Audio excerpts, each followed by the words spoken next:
sangat perlu reformasi Polri. Ya, ini kesempatan besar bagi Presiden untuk mengambil hati publik kalau dia mampu melakukan reformasi kepolisian, menaikkan gaji DPR, tunjangan DPR itu segera dihentikan dan itu langsung dieksekusi, bukan lagi mempermainkan seolah-olah ada penghentian tapi proses berjalan terus.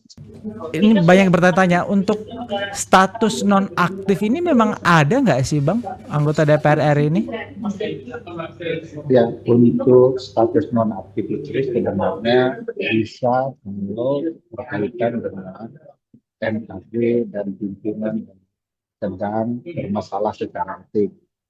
Jadi mereka akan dinonaktifkan karena mereka yang akan menyidangkan perkara etik. Tapi untuk status anggota tidak ditemukan itu pilihan menonaktifkan. Jadi yang ada kan tiga saja, satu pemberhentian sementara, pergantian antar waktu, dan pemberhentian antar waktu. Jadi ada tiga, tidak dikenal konsep nonaktif untuk anggota DPR. Kalau penggunaan terminologi nonaktif yang kita pahami, sebenarnya itu lebih terminologi kepentingan politik ya, lebih politis dibandingkan terminologi hukum atau yang diatur di dalam undang-undang. Nah, pada titik tertentu karena tidak ada terminologi di dalam ketentuan undang-undang, maka dengan sendirinya segala hak dan kewajiban hukum anggota dewan tetap akan berlaku, yang dan lain-lain. Timbul masalah kalau kemudian itu adalah langkah politik untuk meredam situasi. Tentu ada niat baik katakanlah begitu ya. Tetapi secara hukum itu tidak ada. Akibatnya publik akan merasa dipermainkan oleh anggota DPR. Jadi kesan itu akan jadi masalah serius bagi masyarakat karena akal-akalan terkesan dilakukan hanya untuk sekedar meredam masyarakat. Begitu sudah selesai nanti akan diaktifkan kembali. Nah, ini cara-cara menurut saya kurang terlalu tepat ya untuk kemudian betul-betul menyentuh perasaan publik agar mereka bisa merasa DPR-nya bekerja untuk kepentingan. Ferry, mungkin bisa nggak kalau memang layak nggak mereka ini langsung di PLW gitu? Atau sebenarnya ada alternatif lain dalam tanda petik untuk menghukum mereka gitu Bang Ferry? Ya, kalau kita ingin satu merespon aspirasi publik, menurut saya pilihannya memberhentikan. Kedua juga menjadi ruang yang sangat baik bagi parlemen memberikan pelajaran kepada anggota-anggotanya. Jadi DPR tidak selalu berlebihan, tidak menjaga etikanya dan segala macamnya, itu bisa dihentikan dengan pemberian sanksi yang tegas kepada anggota dewan yang bermasalah. Ya. Jadi tidak sekedar lagi kita lebih ke arah politik ini. Perlu juga ketegasan agar anggota dewan belajar, sekaligus kita bisa memuaskan hak daulat hidup ini. Jadi ya nggak apa-apa, berhenti menurut saya.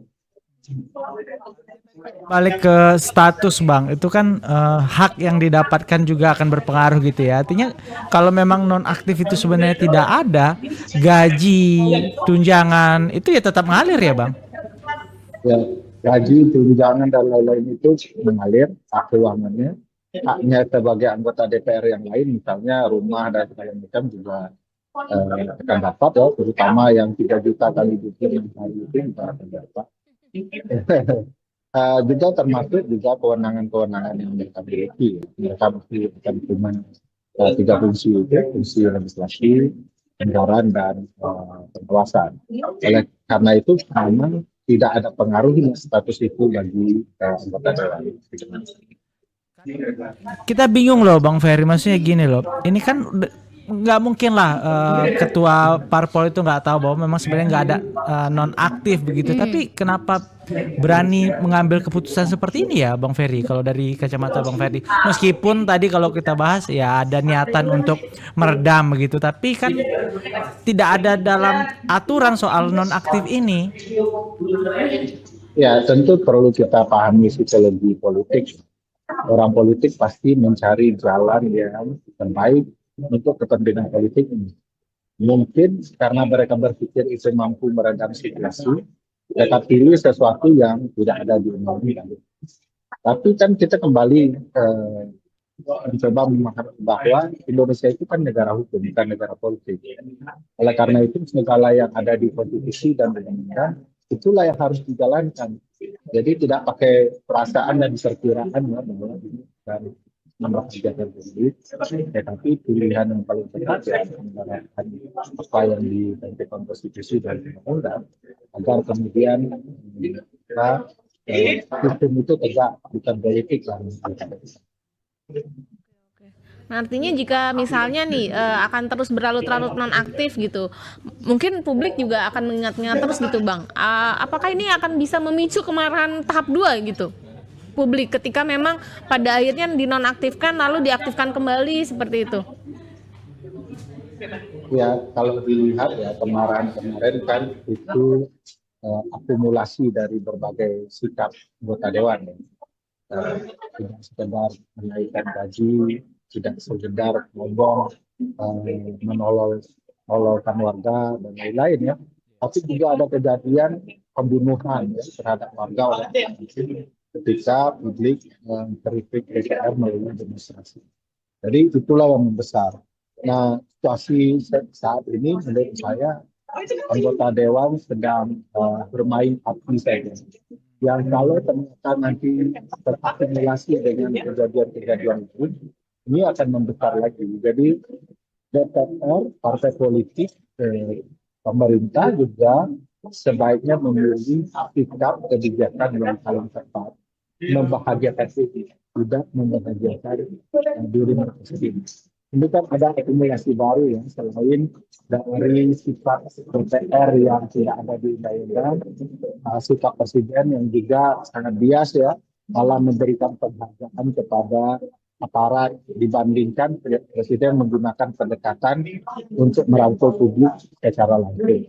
Nah, akumulasi baru akan segera muncul yang kalau kita tidak hati-hati, bukan tidak mungkin ini akan menjadi masalah yang membesar.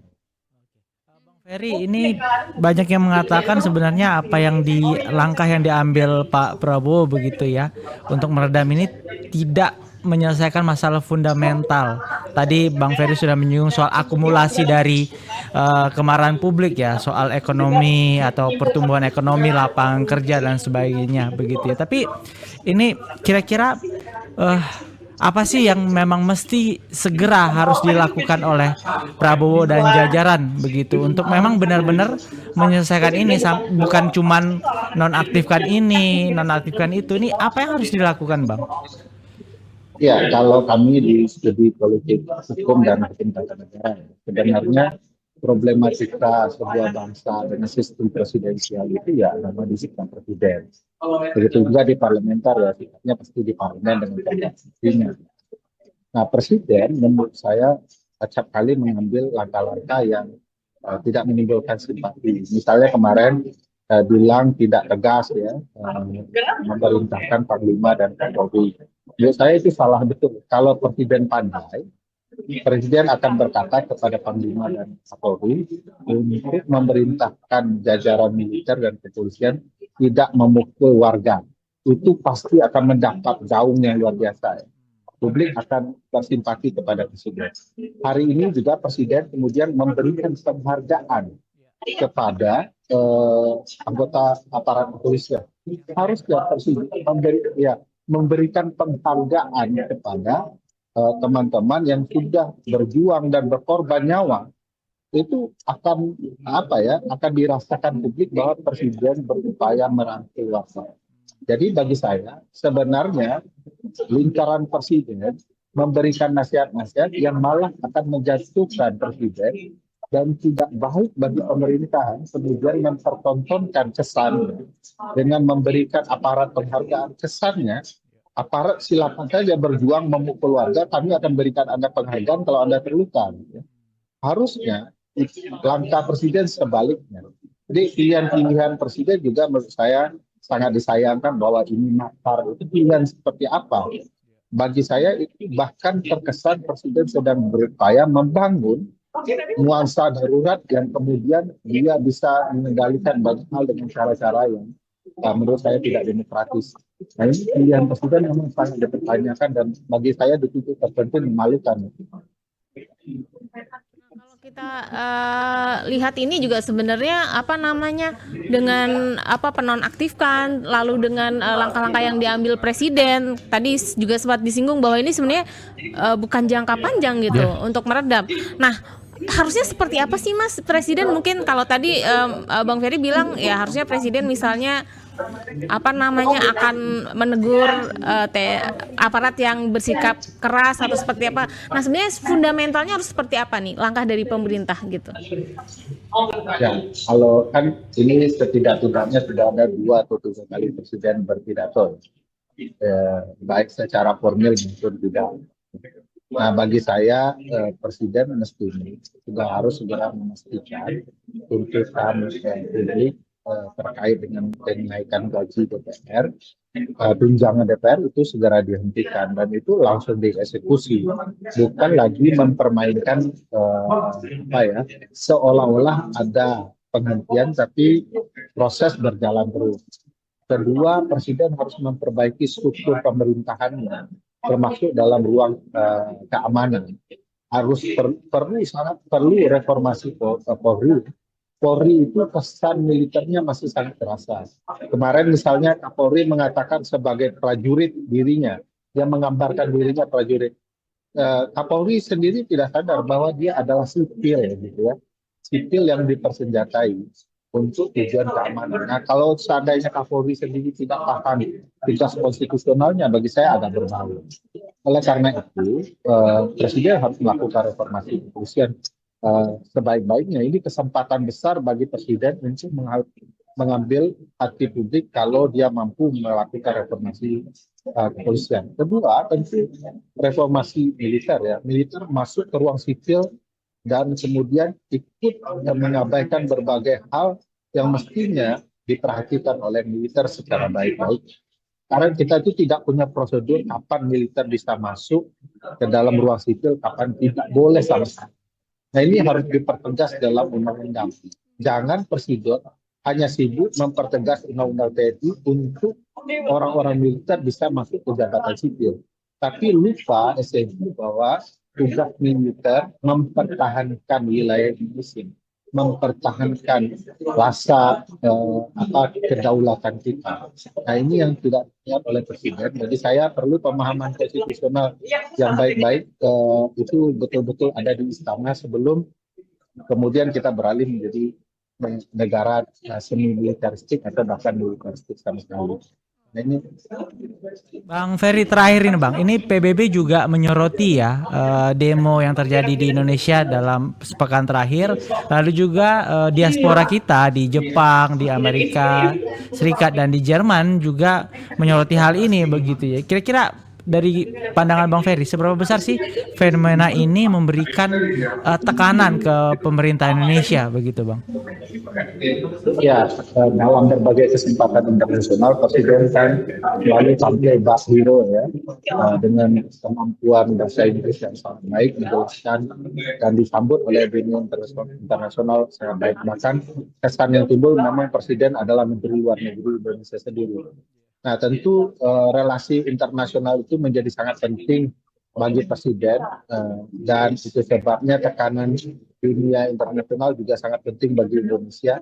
Bagaimanapun Presiden suka sekali dengan panggung internasional, dan hari ini panggung internasional itu melihat Presiden tidak terlalu mampu memimpin negara ini secara baik dan betul-betul menjadikan ini menjadi negara sipil yang demokratis seperti pidato-pidatonya di panggung internasional.